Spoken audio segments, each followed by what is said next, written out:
today's January 5th, and the morning rinse is Acts 13 through 15. So if you want to pause this and go read that or listen to it on the YouVersion app and come back, that would be great.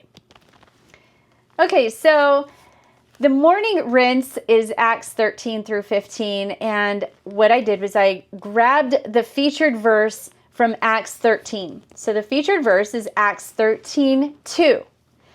And that reads, "While they were ministering to the Lord and fasting, the Holy Spirit said, 'Set apart for me Barnabas and Saul for the word to which I have called them.'" So when I was a youth worker back years ago, there was this youth group that, or this group of guys who were developing their rapping skills, and they started a group called Set Apart. And it was really cool because their whole message was really this point that I'm going to drive today. And that's really just whatever you do, set it apart for God. And so when I was reading this verse, it just reminded me of them because I still to this day remember their lives and how they were set apart to minister to the other youth through rap. Well, to set apart something is, in essence, it really just means to dedicate something or someone for a special purpose. And, we set apart outfits for special occasions. We set apart time to spend with our loved ones. We set apart money for that special gift, or whether that be tithing. We even set apart that special person for our mate.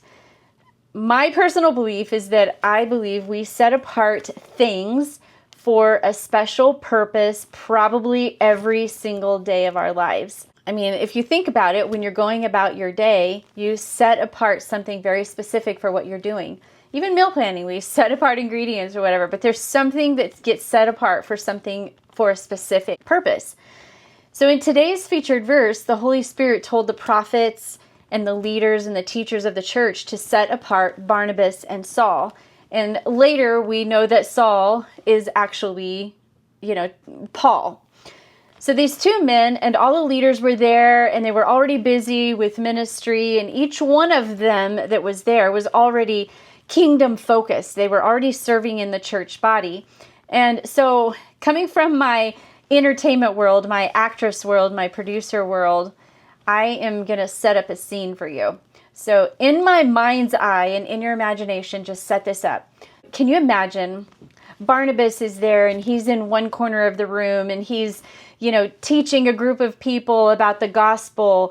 And then maybe in another corner of the room, Saul is praying over a newlywed couple for some decisions that they need to make. And then maybe in the background, in the very back of the room, a few of the leaders are singing praises and having a small time of worship there in the back. So all of this, is in this scene. They were all practicing the act of ministering because they were all committed to the life of ministry. So knowing all that, their hearts are already set apart for serving.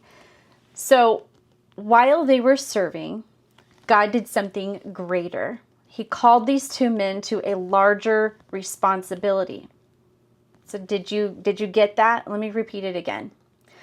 While they were serving, God did something greater. He called these two men to a larger responsibility. The point that I want to grab and point out is it was while they were ministering. I think sometimes that we want to be called to a place of great influence before we are willing to serve in areas less visible. And I think the reason why is because we all of us feel this amazing nudge inside of us. We all know that we are made for more than what we're doing in this moment. And, so when that happens and we know that's there, we sometimes want it like tomorrow. We want that thing to occur in our lives tomorrow. But that really wasn't Paul and Barnabas, or Barnabas and Saul, rather. It really wasn't Barnabas and Saul's heart. I doubt that that was even on their mind. I believe that God knew, though, that their hearts were ready and willing, and yet they were humble and just doing what they were supposed to be doing in that moment. And that was ministering and serving. And yet God knew that made for more portion of what he was calling them to do needed to come out. And so therefore, that's when the Holy Spirit set them apart and needed to show really everybody else that he was setting them apart for what he needed to come and have them do next. And so what is that about you? We later read in the morning rinse today, in the later chapters, that Paul's ministry really starts then. And so we read about, some of the things that they were preaching, and his missions trips began. And so we move into some really deep things that Paul and Barnabas were doing. But it all began with them serving.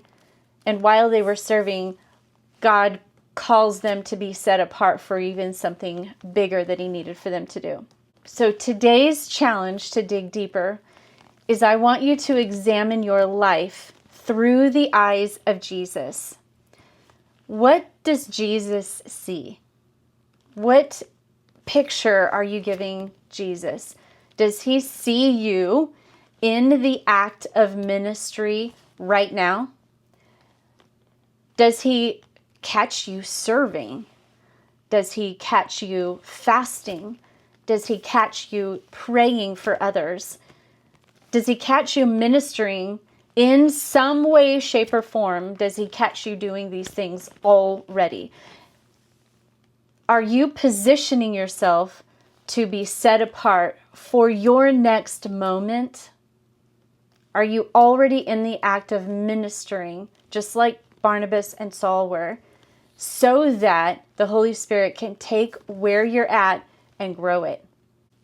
So tonight, after you have spent the day asking yourself those questions, and if you are already serving, and if you are already fasting, and if you already pray for others, could there be another level to that? Could there be another deeper way of praying for people?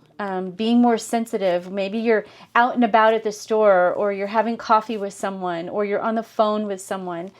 Is there more that you could be doing?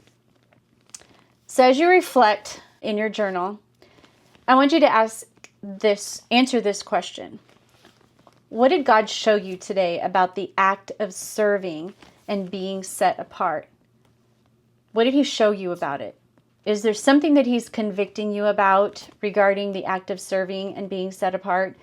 Is there more that you could be doing in your life today? And write it down. Write what God is showing you today about being set apart.